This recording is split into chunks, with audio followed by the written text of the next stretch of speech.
Hi, welcome to another episode of Clues, Cues and Reviews. Now I'm going to try not to be as overly enthusiastic as possible because I can't really move around with this little thing over here. Now, basically she's not completely well. I can't leave her alone and I don't want to take her out to live with her gran purely because I don't want to risk her getting any more ill. So she's in a feisty mood at the moment and I'll do my best to get this review done with her here.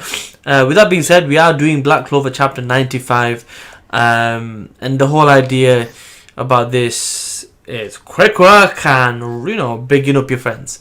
So it's a good chapter, relatively simple chapter, and I'll talk about all the good points in just a moment. Without further ado, let's get into the review. So, the chapter number 95, The Rising of Friends, or Rise, was a good chapter for me because of a lot of different things. Before we get into it though, this won't be a 5-point review. This is just me telling you what I thought. So there's a few things with this. Number one, it sets the scene for a one-on-one fight. The way we do that is last chapter we saw everyone down and we saw Maz taking a hit. So the way that he effectively, the author in this case, effectively kind of ensures this one-on-one is he takes out the last two in an interesting way. Confirmation is the way. So Maz is down and Fana cannot heal him because she's out of mana. And what this ultimately means is Maz is a 2 damage to help and Fana can't help because she hasn't got any mana.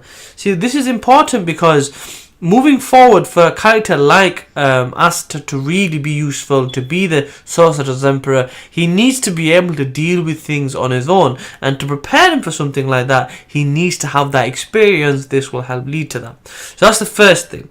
Then what essentially happens is Radros realizes he's the anti-magic mage and he tries to empathize with him, say, look, I knew what it's like, I didn't have an element of my own. You're worse than I am because you don't even have any magic, but come with me, be my right hand man, I'll allow you to do that and we'll take over the world together, starting with Diamond Kingdom. But in reality, basically he wants to make that power himself, steal it for his own, absorb it and move forward. This naturally gets turned down, which leads to a declaration again from Asta saying he is going to become the Sorcerer King of Clover Kingdom.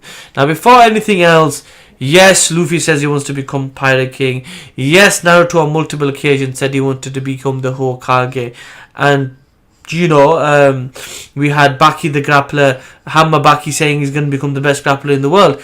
Declarations are important for any main character because it shows you they haven't been swayed away from the main goal. It may be altered, may be delayed, may be misplaced at times, but it's telling you that he is remaining true to himself. So then the battle gets into the technical elements. What I like about this story is, okay, we have the brutish attacks, but we have a technical breakdown to a certain degree of these attacks. So what basically Asta gets told is, remember we know from before that his fight with Veto, that he will struggle against people that are faster or physically stronger than him. So we know that. So we know he can work on his physical strength. Now we also find out that he has problems dealing with range attacks or doing range attacks. And basically the enemy tries exploiting this, Radros. But what happens in the end of this though is he gets one of the swords thrown at him, stabs him with it, and that starts draining his power. The thing is, unless you're physically strong, you're not going to be able to take that out. And that's one of the abilities of Asta. Now this is interesting because it deals with the enemy in a quick and efficient way. Number one, that tells you that Asta is looking to deal with the fight as soon as possible and he can be efficient where he needs to be. Number two, it deals with the reader's approach and idea of things. Oh, well, what if Asta did this? What if Asta did this? This can show you in certain circumstances it can be effective to literally use the sword's weight and ability so easily. So rudimentary, it's very raw, it's not got much finesse to it, and it's very boorish, but it does a good job, and that's what it's telling you. And also another point to this chapter is a difference of philosophy. Now this is important because the mindset of an individual often leads him to darker or lighter paths in life and can also take him away from certain things. For example, in this we find out that Radros ultimately, although he was a crybaby and a bit of a softie, his ideals, his philosophy to be use everyone as stepping stones, his friends, his enemies, everybody else in between, essentially led him down a dark path. Whereas the idea that Asta doesn't use people as stepping stones, uses his friends to be able to learn from and grow together, hopefully will lead him into away from darker paths and into lighter paths. The idea between light and dark is good and bad, really, but in reality, in war, there's only grey. But that's not the point. The point is, this chapter, from an author storytelling point of view, A, deals with the main enemy or one of the main enemies very easily in an efficient way.